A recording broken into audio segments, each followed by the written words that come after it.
Jo,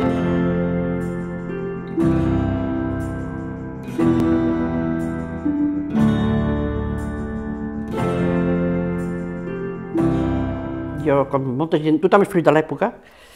i en aquella època, l'època de la meva joventut,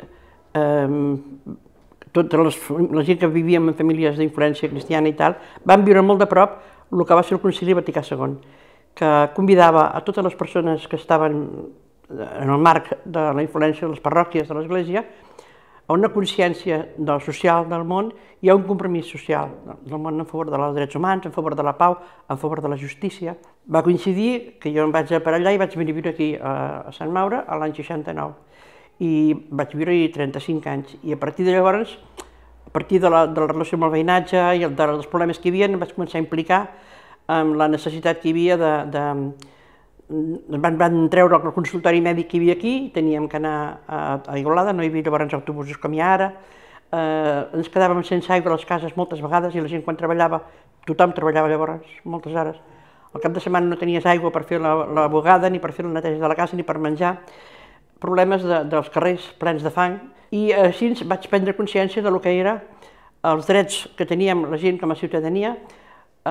i també la necessitat d'organitzar-nos, o sigui, de forjar un teixit social que establís lligams amb la gent i que ens donés aquella força que només l'organització col·lectiva pot donar per fer front al gran gegant que teníem davant. Vam formalitzar l'Associació de Veïns de la Convivència amb una colla d'amics d'aquí que ens coneixíem, que coincidíem amb els objectius, i va ser quan l'any 74 crec que va ser que es va legalitzar. A l'embar d'aquesta associació de veïns, que hi participaven gent de totes les ideologies i gent que no simplement tenia una consciència humana, n'hi havia que sí que estaven en partits polítics, però n'hi havia que no.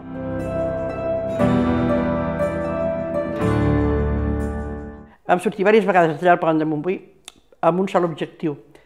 En aquell moment hi havia el governador, era el portaveu del govern, en aquest cas la dictadura,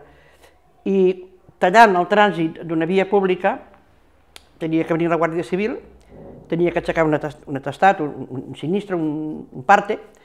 i per tant teníem la certesa que amb el governador hi arribaria, si més no barrejat amb molta burocràcia, que en un poble s'havia tallat a la carretera perquè no tenien aigua o perquè no tenien metges. Va ser una de les formes que vam dur a terme independentment de les negociacions, de parlar amb tothom, d'anar divulgant tota la nostra causa.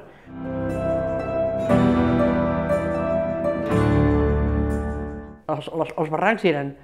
llavors ho deien en castellà, eren o piedres o cascotes, perquè aixecaves un barranc i la gent havia tirat la runa de les obres. Llavors, o trobaves runa de les obres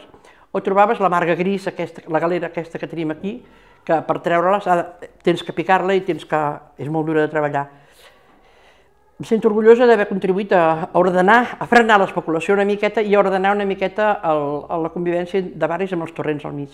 S'ha consolidat més tard l'ajardinament dels torrents, però el que és el més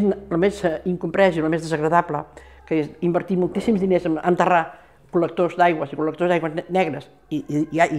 torrencials per separat, penso que això ha sigut la base sobre la qual al seu dia s'han pogut fer els torrents, els jardinats i tot això.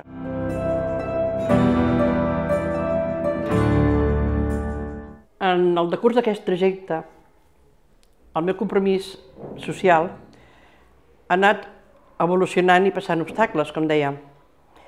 I un dels obstacles que m'he trobat, a diferència d'un altre, que pogués estar al meu costat, és la dificultat pel fet de ser dona. És una doble lluita, és un doble esforç, és un obstacle afegit d'incomprensió, de no acceptació, de dificultat de desenvolupar-te tu mateixa perquè no trobes en l'entorn aquest, l'entorn de funcionament de les organitzacions, i això és com molt masclista. He tingut que fer sortir, treure moltes pallofes, com les capes de ceba de sobre moltes, per fer emergir que aquesta consciència que tinc i que al seu moment vaig adquirir,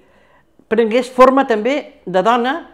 en el sentit de compromís afegit amb els drets que tenim les dones perquè la societat on vivim ens considera ciutadanes de segona, tot i que siguem iguals davant de la llei.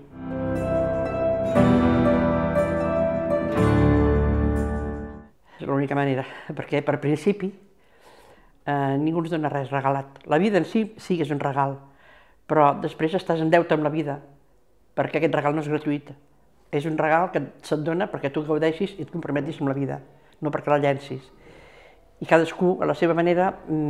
aplica la motivació que possiblement en joventut, que és una etapa clau, agafes. D'acord, hi ha hagut després molts desencisos, molts obstacles, molts revessos, d'aquests que dius tornar a començar i tornar a començar, però en el meu cas m'ha suposat, no és fàcil, no ha estat fàcil, no sense vèncer etapes dures, però m'ha suposat reprendre aquest fil conductor del compromís amb la societat, amb les persones, prenent diferents cares, diferents rostres, diferents moments, diferents episodis, diferents pàgines, no? De forma que jo, avui dia, als meus 69 anys, tinc la convicció que torno a estar reconciliada amb aquest compromís veïnal, amb aquest compromís de millorar la societat.